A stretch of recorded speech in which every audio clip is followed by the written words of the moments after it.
now, Detailing Success and PNS Double Black present the Renny Doyle Podcast, a podcast for blue-collar entrepreneurs. Hosted by the detailer of Air Force One and founder of both Detailing Success and the Detail Mafia, Renny Doyle. And now, here's Renny. What's up, man? How y'all doing? There he is, running for the camera. Yeah, I had to come back. I decided to print out my notes instead of just reading it off the screen. So, Mike, Chris, how's it going? How we doing? How's the snowpack? It's not much of a pack. It's kind of a fluff right now. So we took and they said, yeah, we could get 1 to 2 feet overnight. You kind of take that with a grain of salt, right? We're at a good 16, 17 inches. There's this morning walking out of my house. I'm a little disappointed, Renny. Why is that? I thought you'd be doing this live from the snow. Yeah. For us Flatlanders. Yeah. Well, I'll tell you, you probably couldn't, sitting this close to this camera, you probably couldn't even see me. You can't see it there. If you look at the old barn to the left, all the snow's completely blown off the roof. Is that we've just got huge drifts, as you can see there. Wow. But we're probably going to end up by the end of today, depending on where you're at in Big Bear, anywhere from 5 to 7 feet in the last 7 days. Unreal. Yeah, it's pretty cool though. We need it, So our normal snowfall in town is 58 inches a year. Right now, we're sitting at about 90. And then we've got, a little more today. So in different parts of Big Bear, they're at over 100. But we really need to be up that 120, 130. And then I hate to say it because right now it'd probably be really, really bad, but it could happen next week as we need some rain to rinse some of the snow down instead of just evaporating or slow dripping into the ground. We needed to take and run off and go in the lake and fill up the creeks and everything else. Well, I'm sure in true Southern California fashion, next week will be like 90 degrees. So, Well, they're calling for. We'll have to watch it really carefully because we got a pretty cool event coming up next week up here. But they're calling for a little bit of a reprieve on this for the next on cool and breezy tomorrow, and then warmer on Friday, Saturday. But then it starts clouding back up, and they're saying we could get a more tropical storm coming in by early week next week, which could bring rain. So we'll see. I'm digging it. Yep. Now, we didn't put out to the world. We went without, right when the big storms hit a week ago, our heater went out in our house. Oh. And we just, our wood stove proved to be legit, and we just fired up the wood stove. We actually had to tame it down a little bit at night. It got cool in the bedrooms, but we were actually like at one day where I was like 79 degrees inside the living room. I was like, okay, I gotta mellow this out. It's getting hot. It's tropical. Well, so my mother-in-law was without power for a while, and they got that restored finally yesterday. It took a little. We're not sure if it was fibbing or truth, but my mother-in-law called them and told them that she could see sparks up on the pole. And so the DWP told her, okay, call the fire department. And so she called the fire department, and the fire department just called the DWP, and that's who showed up to fix it. So, unnecessary phone calls. Yeah, wow. So, Michael, how are you, bud? I'm good.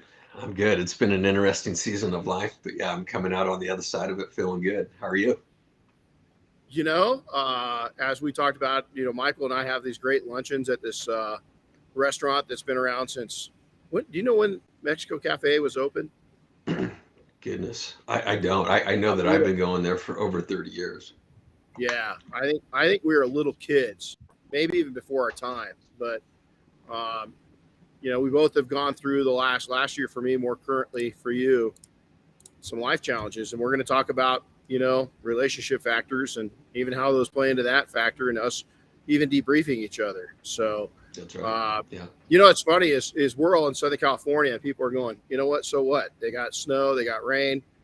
One of my soldiers checked in today and he was seeing how we were doing, with all the snowpack. And I said, well, how are you? And he showed his front yard. There's like that much water sitting in it. And so I sent him a note saying, hey, when's the whitewater rafting trip in your front yard? Because Southern California, if we get trickles, we're flooded. So right. How you guys get some rain down there last night? Yeah, we did. We got some rain. We actually got snow. It was out on Saturday. Nothing that stuck, but just bizarre, Crazy. And you know how it is in California. We don't know how to drive in the rain or the snow, so it's just chaos. Yeah. It's nuts. So we're 3 Californians talking about this, so we get excited about stuff like that. Hey, I looked up. I looked up the Mexico Cafe. It's getting up there. It was founded in 1951. Wow. Way before us. Yeah. Way before us. Wow. And that's and good food, man. It's really good food. And they're real supportive of law enforcement. Law enforcement's really supportive of them. We used to go there all the time for lunch or dinner, as a reserve. And Michael, we sat in there. We, that last day we were in there, the CHP was having a little meeting, at the restaurant. Yeah. They have all the canines, they support the canine units there in San Bernardino.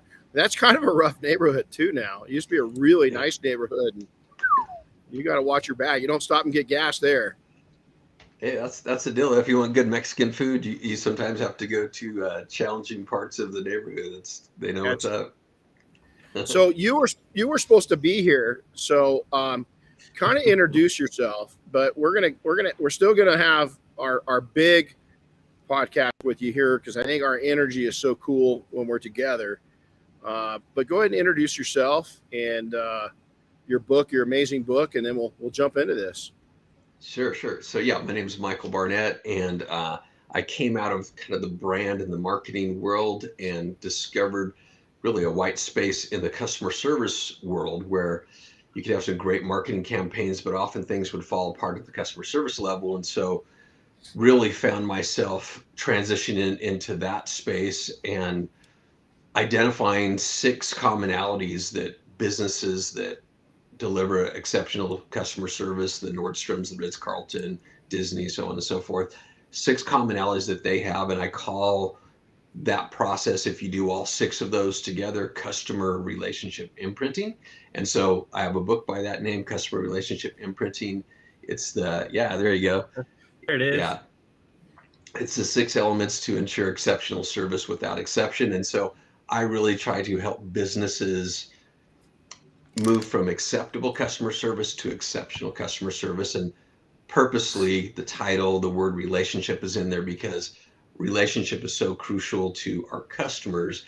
It's not just a transactional business, or if it is, you're not achieving this customer relationship imprinting. So in a nutshell, that's what I do, try to help companies speak to different organizations, and spoke at SEMA with you guys this year, and that was a blast. And then, just try to do some consulting and help businesses really move their service in the right direction. So that's me in a nutshell.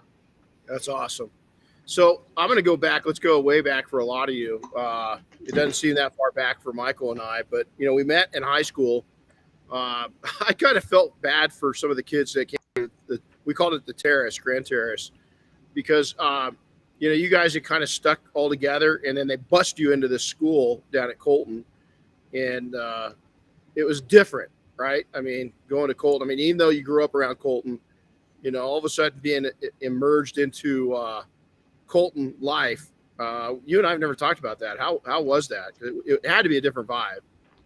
Well, it's funny. When you're young, you kind of don't know better, and so I didn't really think a lot of it. I knew that, I went to Grand Terrace Elementary and kind of up there, and then I went to Colton, which was probably 80% Hispanic. But I don't know that I ever felt odd man out, or I kind of loved the culture too. So, but it was just not a weird transition for me at all. But, but what I did find is after high school, I had to be careful because I so was familiar with the Hispanic culture that if I was talking to somebody that was Hispanic, I had to just kind of be careful because I felt so comfortable in that culture that often it'd be like, why are you talking like you, like you understand the Mexican culture, but I Right. kind of did, and a lot of my friends, like I said, probably about 80% of people from Colton High were Hispanic and loved it. Just I thought that was cool, but yeah, so. Loved the high school experience overall, and didn't really see any weird transition. I actually went to junior high in my freshman year in Hemet in San Jacinto, and so that was probably more of a culture shock because these guys, were all cowboys and all this stuff, and I was just a kid from Grand Terrace moving there for a couple of years, and that was bizarre. Kids saying, "Hey, you want to chew some tobacco?" I'm like, "What?" So What was that? that was probably, yeah, that was bizarre, comparatively for sure. Well, that leads it right into. I've got a note here that Mike was simply a good kid, and that drew me to him like a moth to a light bulb. Is that I think, I kind of led you into that because I think is in this discussion of relationships, a lot of what you get out of things is what you put in. Everything is. It's about what you put into it. And you were this kid when we first met. And I think we met like literally the first couple of days of high school. It didn't matter who you were with or what you were with or what group you're surrounded with, or you just lit up the world around you. And not in a way of capturing attention, but in a capturing just that you were a good person and that you took interest in people at that young of age. And you had a lot of varied interest. You were a Renaissance kid of the time, and I think both of us kind of were that way, is that we didn't have a single focus, is we had multiple focuses. We could blend in with multiple cultures, multiple, platforms in life. We had, when we went, we grew up, we had people with money, we had people with nothing, and there was people, it wasn't just the Latino pop. We had I won't mention his name, but somebody that you and I both know, he was one of the poorest kids in our school, and he lived in a pretty tough trailer. I won't even call it a trailer park. I mean, it was just, so we had all these different variations. Did that help you at kind of moving forward and building relationships up? I mean, I remember you when we were young and we're figuring things out and you're working at the print shop, and, yeah. And again, I had my first business. We're both just getting our feet wet, right? And I came in to get some stuff, printed, and you worked with me and your team worked with me. Does that, how much of that plays into you just being like 360? Is that natural, or is that something that you worked on from a young age? It's a good question. Going back to high school, I think you and I share that in common. I think that's kind of why we connected, especially even after, more recently, is you also had those qualities where, we went to high school in the 80s where you had your new wave kids, your metal kids, your gangbangers, very, very clear, definitions of the group that you hung with. But I don't know that you and I didn't have friends in all of those, Yep. All of those groups. And I think that was maybe a little bit unique. I just, tried to be cool with everybody. And I think that was you as well. Both my mother and my father, I think had the ability to, they never met a stranger, my mom, our house growing up, I had kids that were older than me that were always over at the house eating dinner with us. My mom just had that infectious, she was a great cook, which didn't hurt, but our house is that house where we had, non-family members in the house all the time, almost daily. And so, yeah, I think it was just kind of how I was raised, and just, it definitely has served well in just life and relationships, because you realize that's the value that you bring, and that's the value that you get from any business. It's really the relationships, not just the transaction stuff, and not just the, we all got to pay our bills, but at the end of the day, you want to do business with people that you actually enjoy spending time with. So, for a short time in my young life, I was put in a special ed. I had a learning disorder, and I really could have gone down three roads. Followed the direction of my family and either gone down the substance road or the criminal road, or just tuck myself inside, which was happening, and being real shy.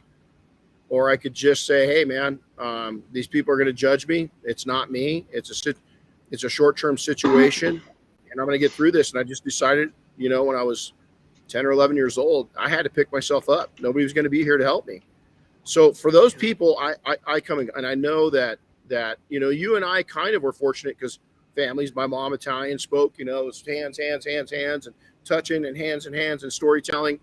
Grandma's is a little more reserved, but really big into storytelling and sharing. We had an environment that kind of grew our personalities, and we could be 360 degrees. What about people? What's your take on people that maybe weren't, that are shy? And how important is it for them to work out of their shell? And how do they work out of their shell? Let's give them some input there. Yeah, no, it's great. Real quick, I want to go back to, you've shared with me before just some of the challenges you had in being in special ed and some of the things you were dealing with.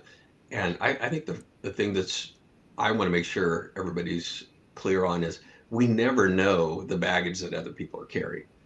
And so when we talk about developing relationships, it's easy to look from afar, or we think we know somebody's life and we kind of immediately analyze it and think, oh yeah, I know what they're about. And the truth is we don't know what anybody's about. And we need to find ourselves being empathetic and trying to figure out, how to have relationships with people in such a way that, and we'll talk about this obviously a little bit, but boundaries and that sort of thing. But I think the thing that stood out to me when we kind of reconnected is I didn't realize the challenges that you were facing in high school. And sometimes, we forget about that. We look at people, especially now, social media, we look at people online. Wow, their life's all together. They got it all. Oh, look at all the fun they're having. Right. And the truth is there's other things going on. So, but to your question about personality, I think one of the challenges, especially you and I have maybe a more outgoing personality, and it's easy for us to make some of those connections. And I think whoever you are, if you're an introvert, don't try to be an extrovert. Just, I think it's being you. I think for me, I've learned a lot over the last few years about introverts because I always saw introverts as shy people. And so for me, I learned, well, it's not the case. They get their energy from being maybe alone, whereas I get my energy from being in a group setting. And so I think that's the first thing when you start thinking about who you are, you have to really understand what it is that you need to be filled up. For me, I'll walk away from this interview motivated and filled up in our time together because I'm an extrovert, and an introvert may have a hard time after this. I mean, need rest after this, right? So some of it is just knowing who you are, and some of it is realizing what you bring to the table in terms of the relationships, both business and personal. So I don't know if that answers the question, but no, it really helps. I remember getting to high school. I actually was a real struggle because I was coming out of special ed, and I was actually, I just had ADD, and I'm alphabetically dyslexic.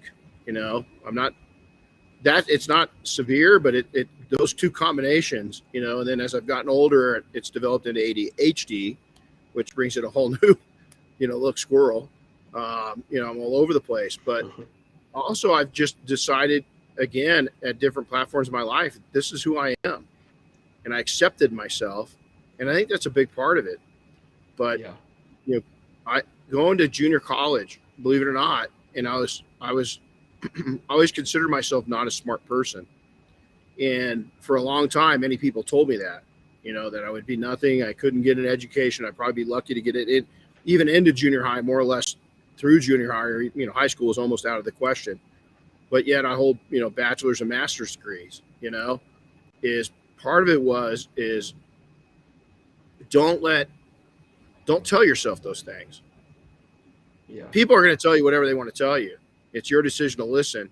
And every once in a while, I got to remind myself, hey, man, this is who I am.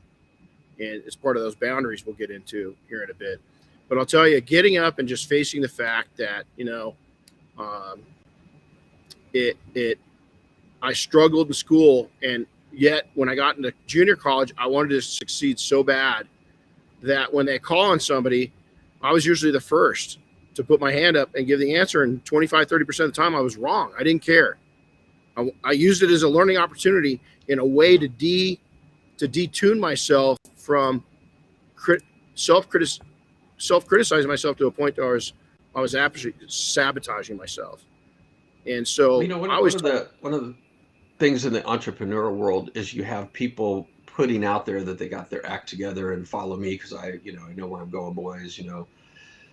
But the people that seem to be most successful are the ones that have the humility to ask the questions like, "Hey, how do you do that? I don't know how to do that. I'm good at this, but I don't know how to." And that's been a process for me as well, to just kind of learn and realize that the more you put out there that you are the man or you are the woman, you got it together.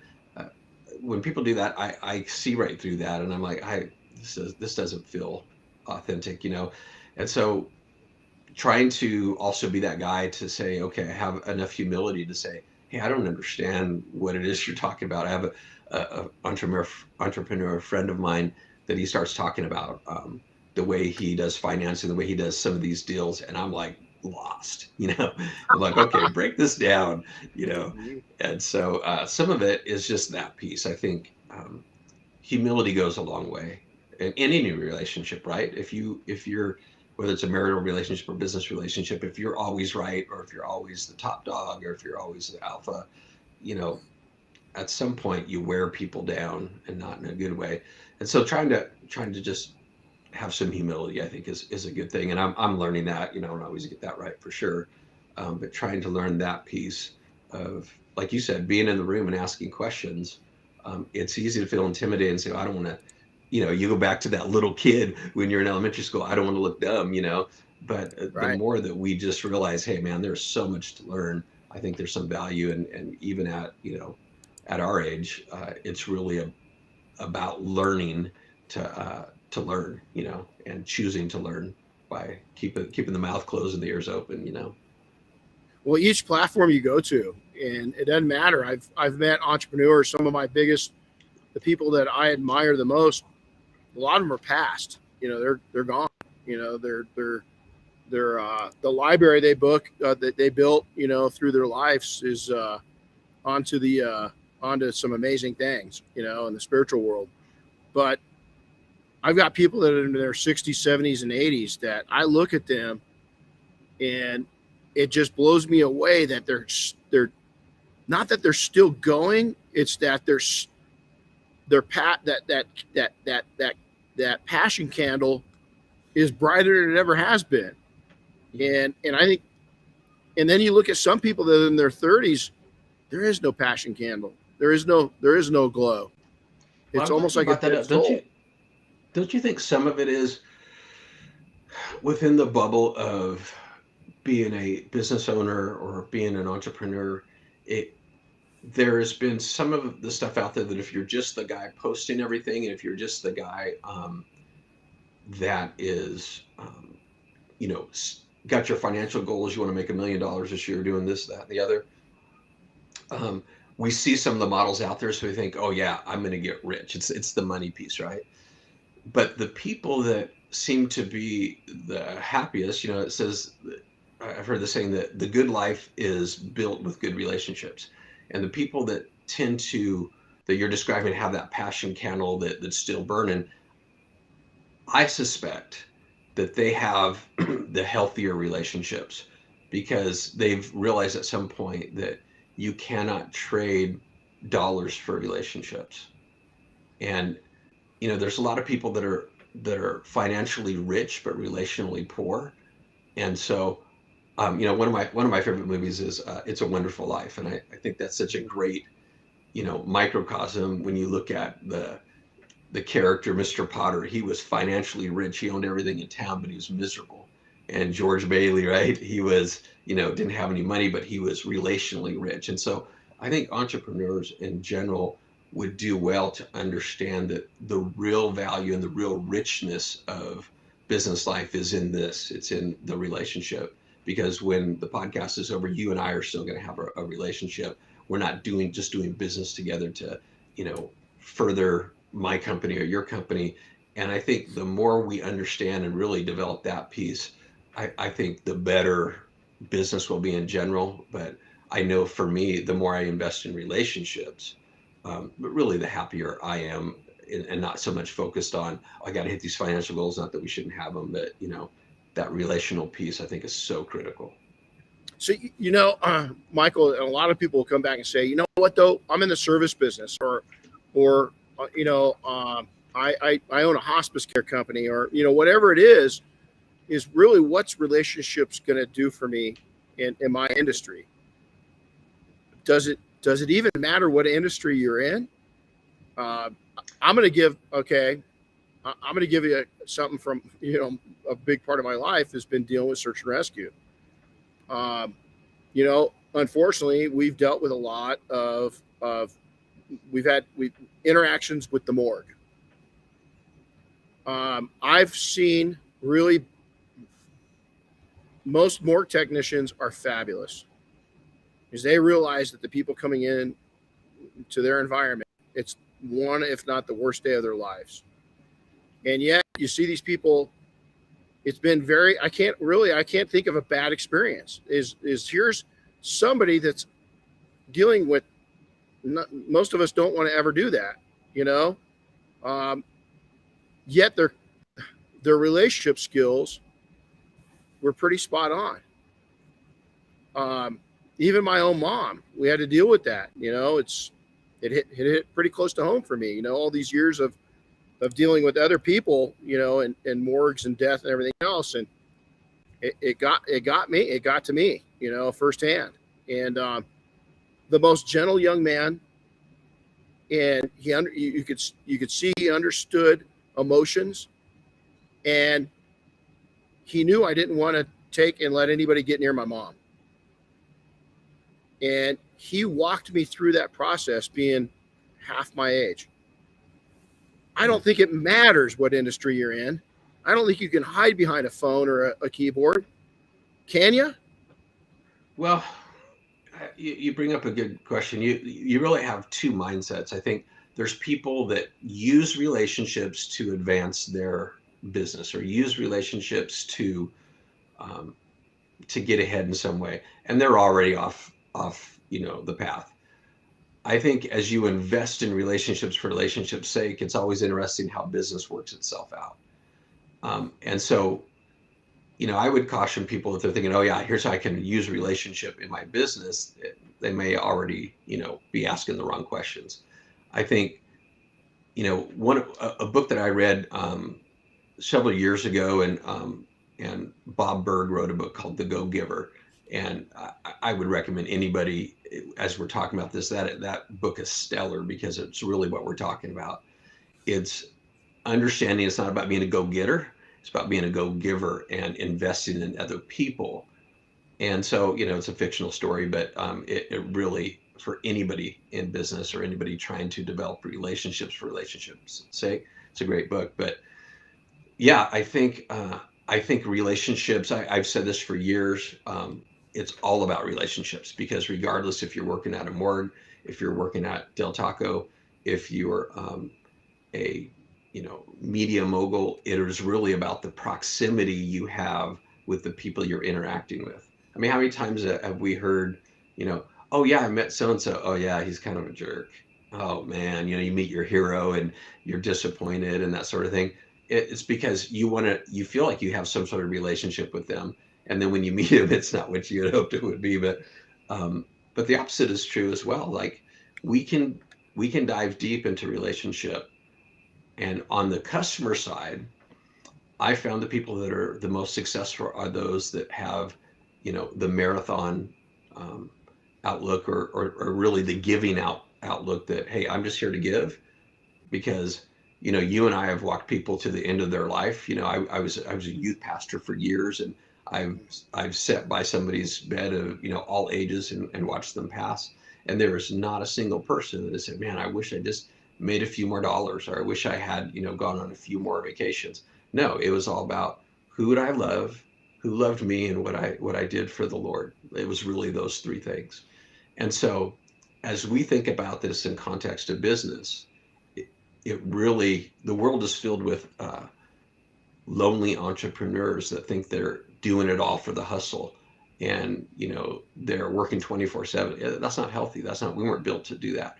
We were built to be in relationship with one another, and the value of relationship is beyond anything else that we have. And so I was excited about kind of talking about this because I believe so strongly that it's really this interaction, this relational interaction that separates certain business leaders from others. It's not, they have a better product or something, they have a better deal, or their marketing's better. All those things are fine, but it's really the relationship. Especially as I get older, I want to do business with people that I want to do business with, not because I need to make a few dollars. You got to look at, real quick, Chris, just to add to that. You got to look at that too. Is a lot of people miss that. What's the average? What's the age of their people that they're servicing? Because the importance of relationships to us it means something different at different ages. So if you're 25 years old and relationships don't matter, well, it does to that 55-year-old customer that you're blowing off, and you're running a sprint versus a marathon. Chris, go ahead. Sorry. Oh, I was just going to say, this also reminds me a little bit about what you often talk about, making deposits and not just withdrawals in your community, right? Well, that's your relationship with your community. But the same advice goes for your relationships with people, right? If you're in that relationship just so you can get a little something out of it, that's not really a real relationship, right? And you need to give as well as receive to kind of complete that whole circle, I think. Amen. Amen. Yeah. So, Michael, I think the key to this is that we had a great young man here in training just a couple weeks ago, and I was telling him the difference between him and I is, he's in his early 20s, is that he hasn't been older and gone through the greatness and hardships of life, because there are both. Anybody that tells you it's just great, well, wow, maybe there's 1%, I don't know, but hadn't been in our lives, right? None of our lives. All of us that are on the screen right now have had hardships and struggles. But I told him, I said, the one thing that you haven't experienced yet is what I have experienced. And not that it makes me better, it just makes me wiser. I've been young before and know the mistakes that have been, that are easy to make. You haven't made it to the summit yet. Let me show you the easier route. Is that, man, I knocked every rock down on my head on the way up that you can imagine. And that was having amazing mentors, So Renny, what would you say would be like maybe a couple things, 2 or 3 things that you would tell somebody about relationships to find that quicker route to the summit? What are a couple things that you would recommend? You hit on want to be sincere. Be sincere with it, meaning that don't just take withdrawals, put deposits back into those relationships. As I'm sitting here, one of my mentors is calling probably to check on us, see how it is. How cool is that? This guy's giving, but he knows I care about him. We check on each other, right? And so I think 3 things is, I think be sincere. It goes both ways. Number 2, don't ever sell anything that you don't believe in. I've had to do that to pay the bills sometimes, and I can go back, and it wasn't not a big deal, but there's no passion behind it. Yeah, there was just, and I wouldn't buy it. And so if I won't buy it, why are you selling it? Type thing. That's just me. And then lastly, this is going to sound weird. Be your own friend. Be a friend to yourself, because if you can't get in and know yourself, and if you can't like yourself, and if you can't, I don't know how everybody feels. I think there's polar opposites on this. I'm ultra critical of myself. I'm ultra demanding on myself. That's tough. And so you've got to know when to be a good friend to yourself and pull yourself off yourself. When to know to, hey, stop. One of my good friends saw me speak to Diane, my wife, one time at SEMA. I didn't scream at her or anything else, but he didn't like the tone I used. Jim Gogan didn't like the tone I used with my wife. Man, he got in my face, and he had no problem sharing with me that he didn't like the tone. That needs to help with yourself. And so I think being a friend of yourself, a good friend of yourself, and what do we do with friends? We protect them. And a lot of people don't protect themselves. They abuse themselves. Well, it's funny, Renny, the thing about relationships is, I mean, it's this interaction that we have. People that isolate themselves from any relationships aren't able to get the feedback loop that they need, really. Um, we've talked a little bit offline. Oftentimes one of the things I struggle with, I'm too trusting. I kind of, go down the road with somebody maybe for too long. And, I think it's easy to also forget that relationships change. And sometimes you have this time where you're building trust with somebody and they're building trust with you, but then you have other times that maybe their priorities are different and yours are too. And being flexible with the change of that relationship, I think those are important things. The other thing, you said something earlier that made me think, I've always said that whatever you do, you should do it somewhere for free. And so as a musician, I would play places for free, even though there's places I play to get paid. And we should offer our services, in the detailing world. Maybe it's offering that single mom to take care of her car once every couple months, or we should all have places, because we were built to serve and we were built for relationship. And if our only interactions with people are based around them paying us or us paying them, it's all transactional. And so we really need to find places and find opportunities where we're doing whatever we do for free somewhere, and offering it as, a gift that we give people. So I think those are, even in relationships, and we're, being married, you try to do things for your spouse, not because you're going to try to get something out of it, but because you just want to do something for them because you care and, you want to serve them. So I think that word serve, it just keeps coming up when it talks about relationships, because anybody walking into a relationship, whether it's interpersonal or business, trying to think, what can I get out of this? They're already sunk, right? And so if we can walk in, what can I give? How can I provide value? Before our talk today, I wrote down some notes of what I can do to provide value, not, what can I get out of this? And I think it's just the mindset we have to have when we are working with people, right?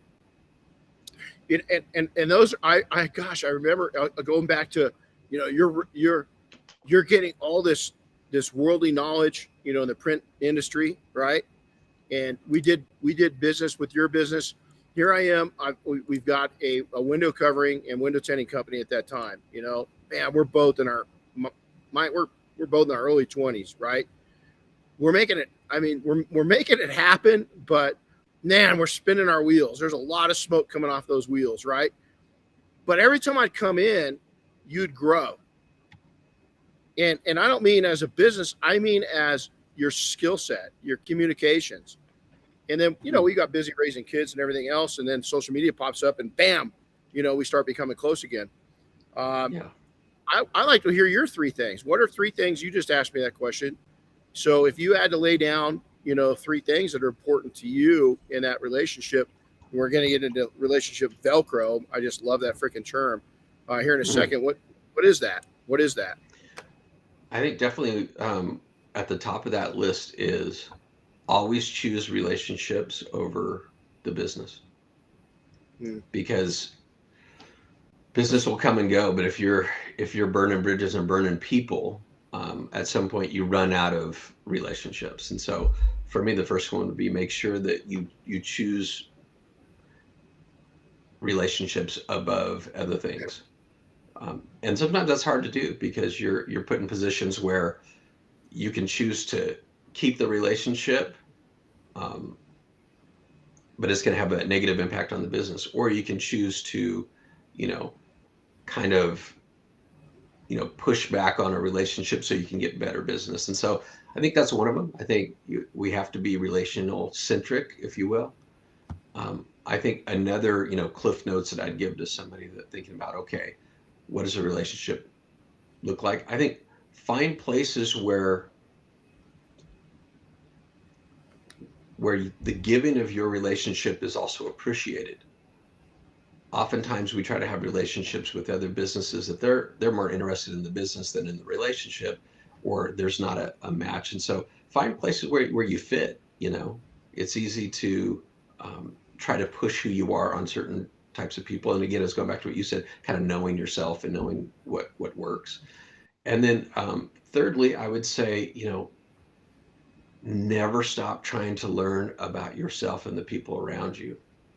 Whether it's you're looking at enneagrams or Myers-Briggs test or whatever it is, just try to understand people, because oftentimes we don't know, A, what people are dealing with, B, what their past has been, C, what their emotional makeup is. And it's easy to be dismissive of, oh, that person, they're really short.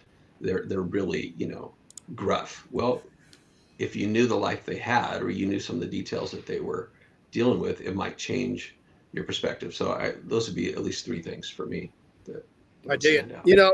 It comes down to, you just said something, always make it about, relationships before business.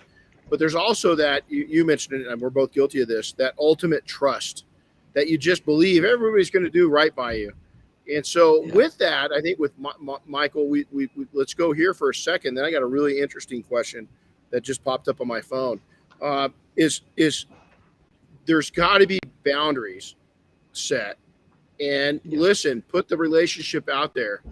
But when people keep breaking those boundaries, what do you do?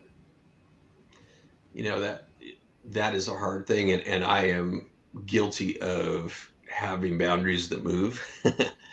And again, sometimes for the sake of I don't like conflict, and so if I can avoid conflict, and not, the boundaries start to move.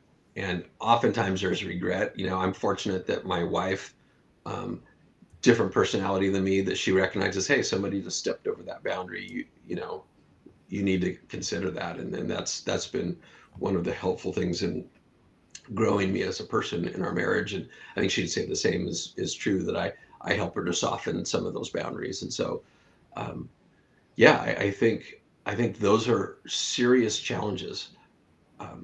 I think you have to, when I do it right, I don't set myself up for failure by having bigger expectations than I should on the relationship. It's like Reagan used to say, trust but verify. So I'll trust you, but I want to make sure that as we're walking down this path, I'm paying attention to some of the markers, that something isn't right. I don't just blow it off. Oh, well, they wouldn't do that. They're a good guy, or she's a good gal. But I think that's one of the harder things for me, is not only having the boundaries, but having the awareness that maybe people aren't valuing the relationship the same way that I do. Because I'm usually all in, like, hey, oh, so good to see you, that sort of thing. And oftentimes I'm not thinking what they're thinking about the relationship. So some of it, that's a learning curve for me.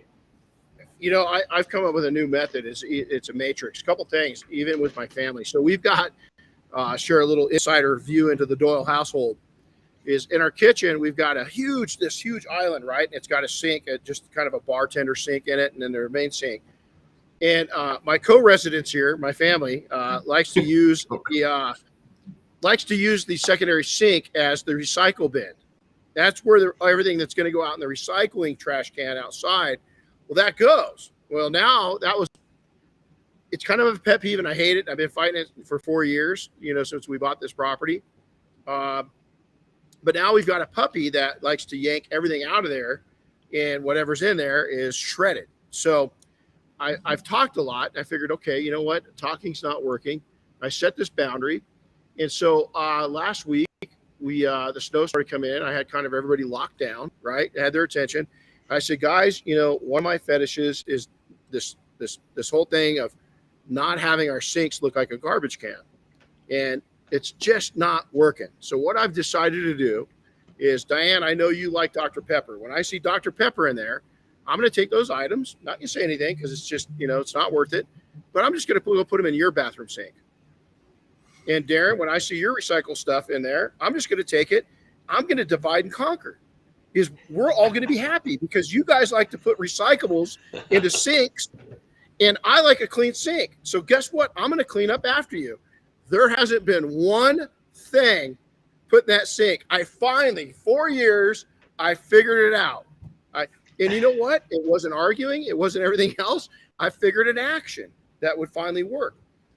The other thing on the business side of things, Chris really hasn't heard this. The third night that I lose sleep over somebody, I probably need that relationship needs to go away. If I'm losing sleep over you, we don't have a good business relationship. Now, if I did something to you, good thing, but if we keep, and boy, that's so suggestive today, I mean, there's just, the blame game, lack of ownership. Ownership it's a big hot topic that people love to talk about, but they sure don't like to perform it. It should be extreme blame ownership, or extreme blame skills, because some people are really good at it, right? But I've just decided, hey, you know what? At this person at the third night of lost sleep or no sleep, I've got to rethink our relationship. And probably at that point, talking about it's not going to work. We all have to have to your point. We have to have those barometers that tell us when we need to really evaluate, and it sounds like you've found one in that. Yeah, it's challenging as you get into this idea of trying to salvage a relationship or trying to build a relationship when there's been issues, right? And so you have different personalities. Some people say, okay, you burn me, I'm out. You have other people that put up with too much, and it's finding that balance, because relationships also aren't perfect, and you have to, the most unsexy but best description of marriage I ever heard is it's daily forgiving each other. Well, it doesn't sound very exciting, but it's also very true. My wife, because of our relationship, forgives me on a regular basis, and I do the same.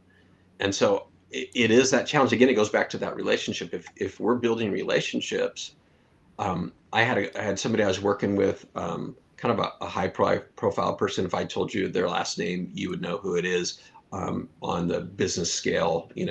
They're written best-selling books, that sort of thing. Oh, and I was doing work. Yeah, I'm a fanboy. I was doing work. I won't say the name.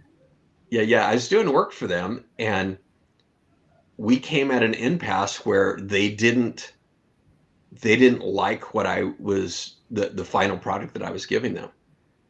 And I was like, this is really, I'm giving you everything you asked for and more.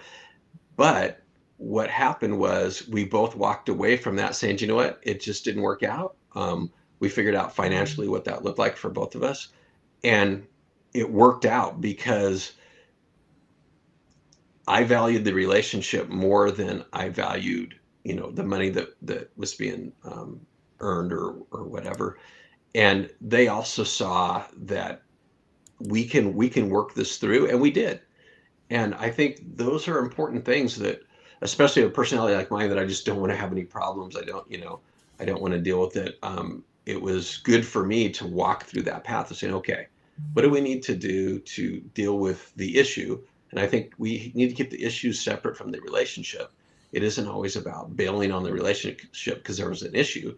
If we did that, how many relationships will we have, right? But it's understanding what is that tipping point. Years ago, I was in business with a gentleman, and his grandfather owned California Driving School. So he came up that second steering wheel, remember, in driver's ed. He actually invented that. He taught Michael Jackson how to drive, and so he's a very wealthy guy. So the guy that I was in business with, that was his grandfather. He went to his grandfather and said, hey, I'm going into business with this guy. Give me some advice. And great advice. He said, everything will probably turn out well, but you need to plan on the front end like it won't. And I think just having those expectations was great. We were able to kind of get to the table before there were any issues and say, okay, what do we want to do? And we did business together for a while, and then we stopped, but we still have a relationship.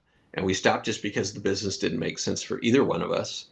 We were just doing other things. There was no great fallout. But I think those are good opportunities for us to learn from when we say, okay, what, like you said, with your family, they already know the expectations. They put something in the sink. I had a friend of mine that on his 30-year wedding anniversary, he walked his wife to the bathroom. He said, for 30 years, we've been having the toilet paper hang over. He turned it around. And he goes, all right, now we're doing it my way. And so we all have our things that we do. Yeah, we have all our things that we do. But I think it's important that we fight for the relationship part of it, even if we're not going to have much of a relationship with them. But we value that. I think that's how we value the relationships. That's how we put up the boundaries. We let people know on the front end, hey, look, if you lie to me, I'm out. If if you embarrass me in front of a client, like we're done, or what, whatever your boundaries are. And I think trying to stick to those, I think that's the key. But I think it is that piece of valuing that relationship and dealing with the junk along the way. You said something about the plan. Is we always have, going back, one of my, I'm 20 nothing years old, and I get on. I'm in unit 214, Black Sheep. These guys are just some hardcore. Some of them are older, my age where I'm at now, and they just know their shit. And I remember that they kept on briefing about the first thing to die. And I was like, Jesus, what the hell have I got myself into? The first thing to die. And what that is meaning when they get on any mission, the first thing that dies on any mission is the plan. Is that if anything's going to die first, it's the plan. If anybody's going to die, it's because of the plan. And so Semper Gumby, is just stay flexible. It's the same thing in relationships, man, right? You're long time married. Chris is long time married. We if you're not giving 200% in a marriage, there's times Diane can only give me 100%. It's times that I can only give her 50. It's okay, because her 200% is going to cover. My 200% is going to cover. It's not a 50-50 thing, and business is the same way. Your business clients are the same way. There were clients. I did not work Sundays. Just didn't. Rarely. But there was clients, and I didn't work holidays. But a very famous guy I'm heartbroken about right now, what's going on with him, is Bruce Willis. We became, we became friendly. He had my number. I had his. Saw him at, father-daughter dances, came up with the, when he was a prime movie star is when I knew him, when I was tight and doing business with him and a friendship. Right. It was so, he would call, he was one of the guys because he always took care of our guys. And I remember one 4th of July, he called and needed something done. Ashton Kutcher, matter of fact, him and Demi were divorced. Ashton Kutcher's dog had shit all over his airplane. And Bruce has to go down to LA the next day to pick up some guests to bring him back up to Idaho. And, I made it happen because it was a relationship. There was other, my mentor now, Vince, he just called. When he called on a Sunday, I knew he wasn't going to waste my time. He wasn't demanding something. He was requesting. This was an SOS call. Does that make sense? Yeah. I knew who the SOS calls were, and I knew who would put deposits into me for me putting deposits into them. I knew who was just going to take and take and take and take. And, I kept his customers because their money was the same, but we didn't let them abuse us. That was our bad if they did it. We set that boundary. Don't you think one of the most telling things is when your phone rings, and if it's a Sunday or you're busy and you see the name on it, and whatever that feeling comes to, like, oh, it's so-and-so. Like, Renny calls, I'm going to pick up that call. But, this other person calls, like, man, I know they just want me to do X, Yep. And I think that's a great sign. I had my phone ringing the other day, and I hadn't heard from this person in a long time. And I was happy to pick up the phone call because they're a depositor, not just a withdrawer, in the relationship. And, we talked a little bit offline about investing in deeper relationships is the hardest thing to do because you got to be vulnerable, but it's the most rewarding thing you can do because of what we're talking about. When, one of the gifts of COVID is people started realizing, hey, it's not about the job I'm working. It's not about the money I'm making. They got to spend, a lot of people, got to be quarantined with their families and realize, wow, I've been missing out. And they realized what the relationships were, what were valuable. And I think as we move forward in business, whatever type of business you do, it's keeping that mentality of how can we deepen these roots of the relationship, not for business sake, but just for human sake and for serving one another's sake. And then it is amazing how business gets built upon that very easily. It's a solid foundation to build. Wow, that's deep. We're going to go long, and I don't care if you don't care. Can you keep going? Because I got a couple more questions. During COVID, I realized a couple things, and I had somebody I do business with accuse me of this just probably about 6 months ago. Is is, you're isolated up in Big Bear. And my comeback, even realizing when you just said that now, I never had a comeback to that person. I don't really need to. I don't really care. I mean, I care about the person deeply. But what they don't get is COVID taught me something. I'm where I want to be. I love the mountains. And here everybody's like bitching about all the snow and stuff.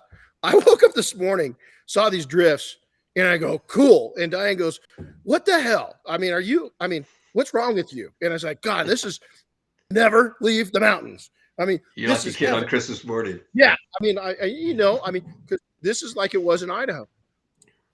I'm where I want to be. And COVID proved that, is that I worked my booty off. I grew up in not the greatest situations all the way back.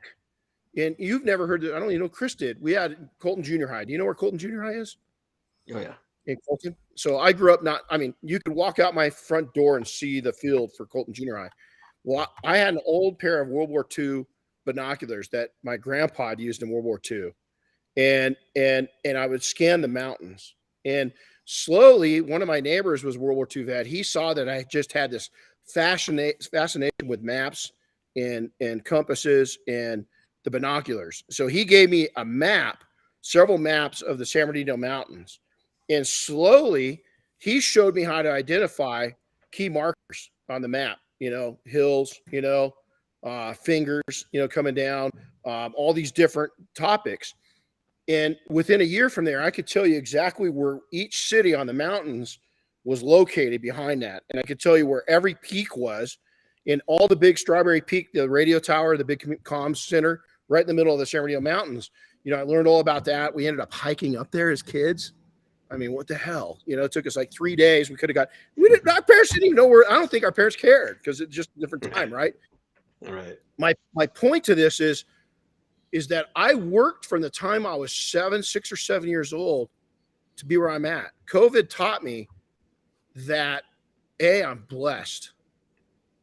And over the last 3 years, especially the last 2 years, I forgot that.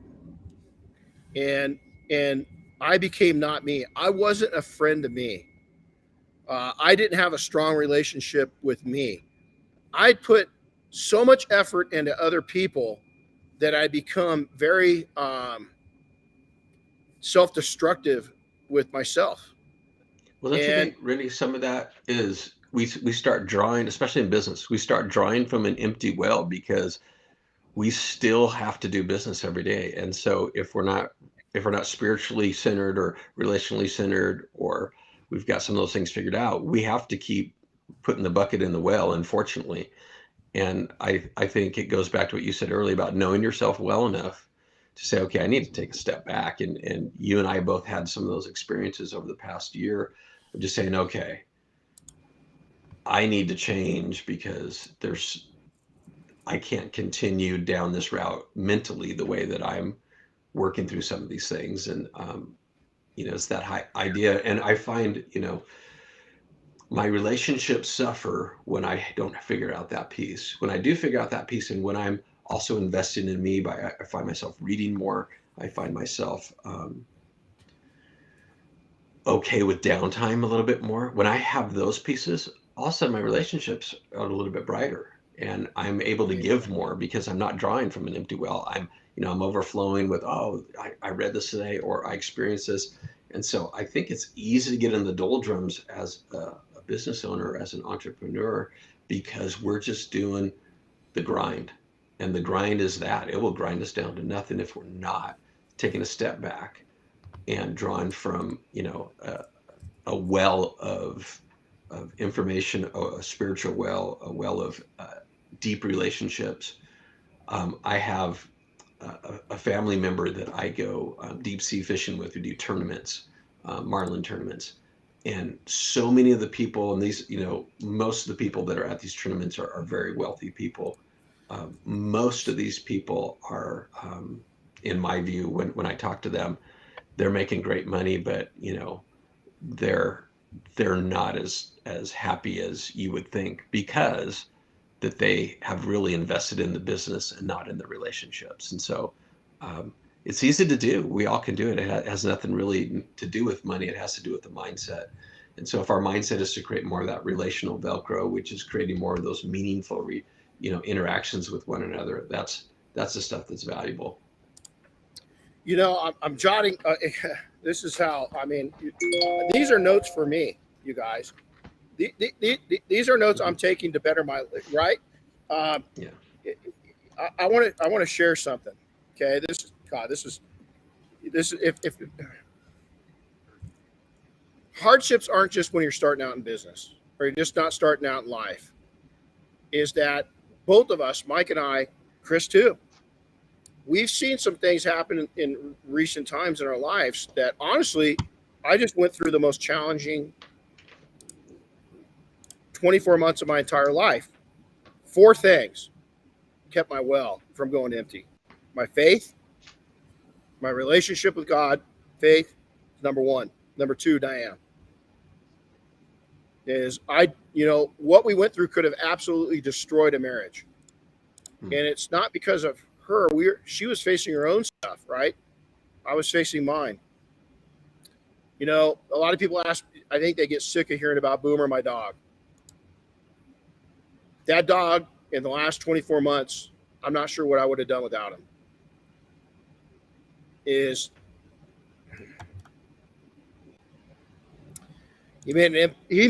imprinted me when I needed it.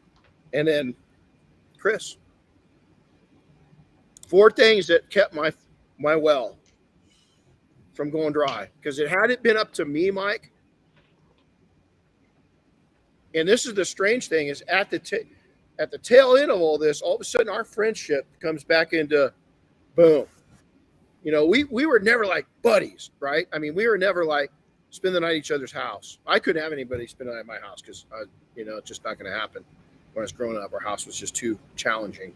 We'll put it that way. But the discussions that we had, Mike, were powerful. It's like this. My point to all this is I'm 56 years old. I've seen other people go through challenges where I've had to tell them that their son or daughter was dead, that their mom or dad was gone, that one lady just lost her whole entire family was gone. They did it at a much that I can't imagine. I pray to God and I thank God I haven't had to face that kind of challenge, right? But my own challenge, one of the biggest ever, came at 56 years old, 55 and 56 years old. My point to all of this is I've let my well go to the half mark a couple times. It was deep-rooted, invested relationships. Those people, those souls, kept pouring water in my well when it was empty, and I didn't know it was empty. They did. That's well put. I think that is a misnomer that we always have to be the one filling our well. I think what you're saying, I love it. That it's really as other people pour in relationally, then it's those times when we have something to draw from. And think about the 4 things. You said there's 4 things that got you through this. All 4 of those are relational oriented. You didn't say, man, I have a really big bank account. It really helped me get through this time. Yeah. And when the world comes down to the stuff we're really dealing with, it is the relationship piece that makes all the difference in the world. Because if you're facing the worst thing in the world and there's nobody standing behind you or next to you, it's rough. But you can face anything if you got your God with you. You got family. I'm so grateful for my wife that the stuff that she is there for me about. Where someone would say, you know what, I'm out, or this is. We've been through this so many times, what are we doing? And I think, that's true of any relationship. It goes both ways, that you learn how to care for each other. But it's those dark times that really remind us also of what we have in terms of relationship. And there's a lot of people, honestly, they go through tough times and they realize, I don't have anybody I can really talk to. That's important that you recognize that and find a place where you can invest in, because we need to have people, a small group of people. You and I have talked, as a Christian, I've always been fascinated that, Jesus came down, he died on a cross. He could have done that in the middle of the desert and still satisfied what it needed to satisfy, but he did it in the context of relationship with the disciples and the people he interacted with. That's a model for us. We could live in a bubble, where we order all our food and we never see another human. We could do that, but we weren't built for that. And so the more we develop these relationships, and I love what you're talking about in that we allow other people to pour into us. That's really the stuff that fills us up, because it reminds us that we all have something to give and to receive. If we can't receive from people, then that's a whole other problem in a relationship. There's a lot of relationships that people can give, but they can't receive. And so it's got to have that balance of giving and receiving, right? I always say this, and I got a couple more questions and we'll get out of here. Is that, some people are going to, especially, I'm always impressed with this younger generation. Honestly, a lot of the people that, when we have this kind of a discussion with a soul like you, with a professional like you, with a seasoned entrepreneur, with a specialist, we criticize this younger generation, but yet we get more impact and more input from the younger guys than we do. I think there's a lot of people that are in they're middle-aged in entrepreneurship that are still thinking they're bulletproof. And what they're going to find out is that even though you've got that bulletproof vest on, you take one hit, it hurts. You take multiple hits, I'm not sure you're going to come back from that. It could, the bullet didn't kill you, but the impacts could. You and I are from a generation that you grin and bear it and you get it done. The younger generation isn't that way, but the value that they bring is they also seem to recognize the value of relationship more than making a dollar.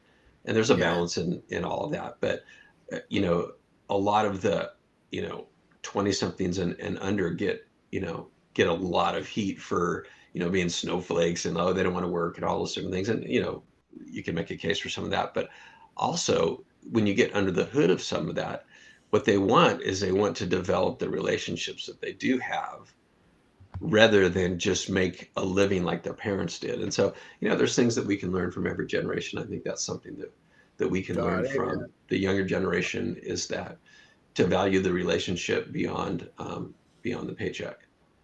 And even in the stuff, that I talk about on the customer service side, a lot of the businesses that I deal with is they struggle with this because they have employees that are asking to make more money, but what they're really wanting is they want to work for a company that has a mission mindset. They want to know that they're working for somebody that is doing something for others. I've done some work with Harley Davidson, and a lot of their employees, maybe they don't get paid at the store levels a ton of money, but a lot of people don't know this. Harley Davidson, they send care packages to overseas military, just free care, headbands and gloves and everything, and they just do that. And so if you're working at Harley Davidson, part of your mission is that you are caring and doing something for veterans. And so I think that's where things are going with customer service, and that's where things are going with business. People are realizing that I need to have a mission, not just a paycheck. And I think that those are things that we're learning from the younger generation that maybe a few generations before you and I, they had that as well, that value of relationship. That kind of reminds me of, people that are motivated by money versus people that aren't motivated by money. I've always told my wife how I envy her because she's got this career that she can actually see make an impact on people's lives because she's a teacher, and it's one of those things where it's like, she decided at a certain point that she's going down that road because she's not motivated by the money and success. She's motivated by, helping others, achieve their goals essentially, or achieve at least their expectations. So, Chris, and we're kind of in the same position. I honestly could have taken the money that we placed into the training centers. You see what we've got invested here. We talk about that all the time, and a lot of people don't realize it. Our customers are the people that come here and train. Our customers are the people in the mafia. And it's discussions like these across the industry that we make a like impact. As we do make it, it's like Michael in his book, he makes an impact. I am motivated by money, definitely. I like money. I want a little more money. I want to, as I age, I want to make it easier to make that money. But I want to make the people that are doing this along with me. I want to make it easier for them to realize what I've realized, and not make it so hard on their life and the relationships. Isn't that funny? It goes back to souls and relationships. Exactly what we're talking about. I guess what I mean is it comes back to, I mean, we are all motivated by money to some extent, but it's the money's not filling the well that Michael, refers to, right? No, but I think even, I mean, we can disagree on this. I think most people that say they're motivated by money, maybe not most people. I think some people that say they're motivated by money, what they're really motivated by is the freedom or the perceived freedom that money can, or the opportunities that it can bring. And so when you get under the hood of, they really want more time with their family, or they want to be able to do something for somebody else, and not everybody, of course, but I found the people that maybe have a pure motive when you talk about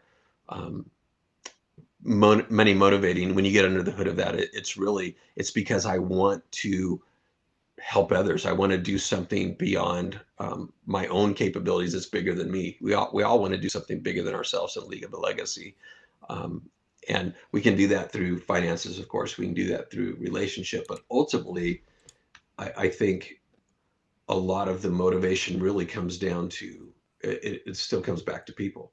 You want to do something for your family with that money. You want to do something, for the people in your industry that you can, do for them that maybe they can't do for themselves, whether it's a scholarship to one of your events or something like that. And I think those are the things that start resonating with people, and they realize, okay, I can do good with this money, and I can do, the motivation. Again, it's not self-focus, it's really outward focus. And I think that's when money motivation can work. I dig it. Well, and it is, even now we're looking, I'm looking at properties at different spots, Arizona, Tennessee, Idaho. We found this one property, and why do I love it? Is that I look at the property and I envision, living there, but I also envision, God, I could make a compound there, and I could bring people from the mafia in. I could bring veterans in. I could bring stressed out entrepreneurs. Kind of what, the person that you're talking about, you did work with before. He's kind of got that situation, right, where he's got a property, where he brings people in. So I say that I'm motivated by money, but I'm really motivated by people. I mean, it comes down to where, I'm not about taking this journey by myself. I want to have company. Well, and the truth is, people that are purely motivated by money, they're really motivated by selfishness, because they're not seeing the things that you're talking about.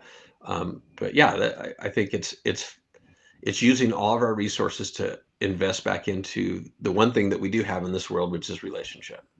And whether that's a vertical relationship with God through faith, whether that's relationship business-wise or relationship with family, there's not a person that would say relationships aren't important.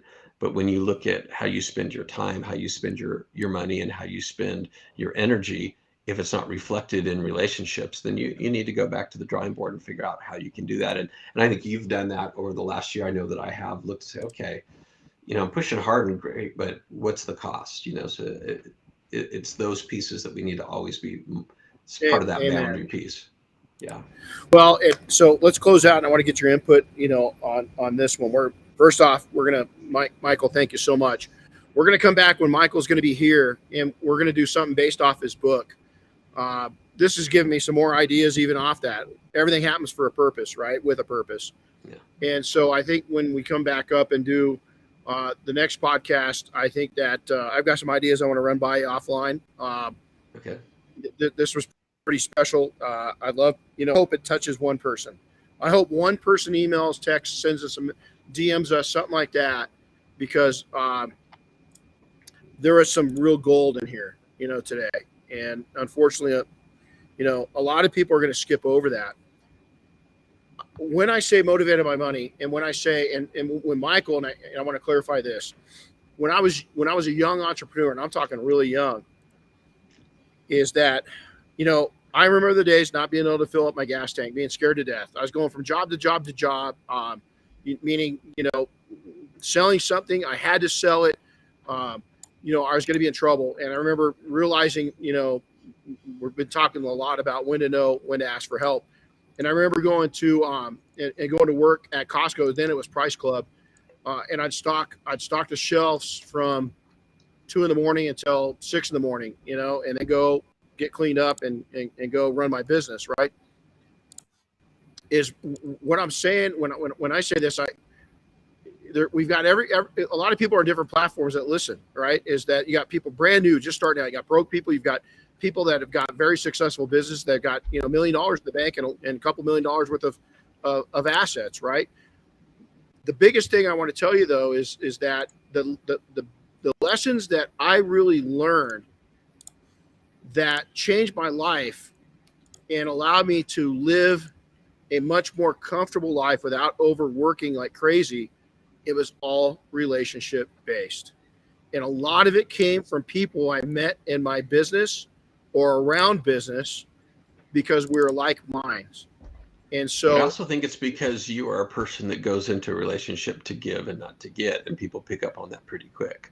I think that is a piece that there's a lot of people that have had the proximity that you have to probably these same people, but because they're trying to think, wow, I'd love to go into business with this guy, or help, this guy can help me do X, Y, and Z. You don't really approach it that way. And I think that's clear to anybody that spends any time with you. And that's the relational Velcro that we're talking about, right? So, and this is going to go back to, we'll close out with this. I'd love to get your feedback on this. Bruce Willis, if you guys don't know who he is, an actor, and he's really facing some real hardships, life-ending hardships, a disease, a nasty dementia disease, really young. It hits young people. The guy's in his 60s. So for a lot of people, that's older, but to have this stage of dementia is not, it's pretty young to hit. He told me one time, I was asking him, and I said, what really broke you out? I mean, was there one moment? And he goes, yeah, when I just started, and I won't repeat it, exactly what he said. You could imagine Bruce Willis talking. And he's like, yeah, when I decided to be the effing me, I didn't, in my acting, yeah, I acted a certain way, but I just decided that you're going to get who I am. And I can turn that, and I can be something different. I can be a doctor at one time and a soldier, and, a cop from New York, at another time. But really what you're seeing is me. I just had to be authentically me because I was not that gifted to where I could be anybody else and pretend. Some people can't. I couldn't. I was just me. Did pretty good with him. And if you're not going to be you, who's going to be you, right? Amen. And people can take, I come from a broken home. Not so. Is that I latched on to people and I saw what was healthy and unhealthy, and we made decisions. You might be coming from a broken business. Not so. Is you just got to latch on to what other people are doing right that is known, not this internet sensation, because Michael spoke to that later. What you see and what you get are two different things. But you can be broken and fixed. You're not broken. You just got a broken piece. Something's broken. There's a piece missing or broken. There's one gear that's just out of whack. Fix the gear and watch what happens. Well, and one of the things we didn't talk about, but we kind of maybe glazed over a little bit, is the accountability that comes in deeper relationships. Like there's things that, people that are closest to me can tell me that are really hard to hear. But because we've developed this relationship, I listen, or I try to listen most of the time. And if you're that person that has a broken business or a broken relationship, like you need to find somebody that will give it to you straight. I have a friend of mine that he had a group of buddies. There's like 5 or 6 of them, and one of the guys left his wife for like the younger model, and all his buddies are like, man, she's it, man, she's gorgeous, and he noticed that my friend wasn't giving him all the attaboys. He says, what's wrong with you? He goes, what are you doing? And he gave him this whole list of why he should work these things out with his wife. He's like, why can't you be happy with me? Everybody else is. He goes, they're not your real friends. I'm your real friend. I'm telling you, this is destroying you and the people in your life. And so I think for me, that's kind of the parting shot is we have to be able to open ourselves up, have the vulnerability to say, hey, where am I missing the mark here? What am I doing that isn't working out? And that's a hard thing to do. But it's one of the more valuable things we can do in a relationship. If it's somebody that we trust, we have to vet people. Obviously, you don't walk on the street corner and ask people these questions, but we all have to have those people that will give it to us straight, Well, I'll tell you, my friends, great chatting with you. Now, how do people find your book? Chris, hold that book up real quick. Mine's down at the other end. Hold the book up real quick. And then Michael, talk about a little bit about the book and where people can find it. And Sure. So it's you can go to Amazon and get it there. You can go to my website, which is Six-Sided Service, SIXSIDED service.com. Either way, you can get a book there. And the thing that I think is maybe most valuable about this book is it is based in relationship, but it's also something that any business can do. There's not any of the practices in here that are only for the big businesses. And you'll see really an exponential change in the way that your employees react as well as your customers react as you do these 6 practices together. And so, yeah, it's an easy read. Try to make it, a lot of customer service books get more technical to where they kind of lose people that are looking to, look at the bottom shelf and get some pieces about customer service maybe they're not familiar with. But yeah, those 6 pieces anybody can do. You can get the book Amazon, Walmart. It's wherever, but my website is sixsidedservice.com, and same thing. I would welcome any questions that people have. Email Michael at sixsidedservice.com. Love to chat with any of your people, and if I can provide any assistance or any help, love to do it. That's awesome. I had the question. Oh, I was going to say I had the question come up earlier too. If it's on Audible, and I checked, and it sure is. It is. It's Kindle, Audible. And one of the things about Audible that I was pretty proud of is I decided, you know what, I'm not going to be the voice on the Audible. We brought in a female voice talent, which is way easier to listen to than me for 2 or 3 hours. So know that the Audible voice, it's a lady with a very listenable voice, and I think you'll enjoy that piece as well. Yeah, it would take me, if I did a voiceover for a book, it would take me 14 years. Is that was the other piece when I was talking to my publisher about it. He said, well, keep in mind, most people that do this, they say it's harder than writing the book. And for me, it was also just a piece of like, you know what, I think this is a better way to go. I would say probably 80% of the people that read my book are male. The leaders in the CX world are male, 70-80%. And so I knew that a female voice would probably be more welcome than just another guy talking. And so yeah, small thing, but yeah, Audible, Kindle, soft cover, my website, you can get it any of those places. That's awesome.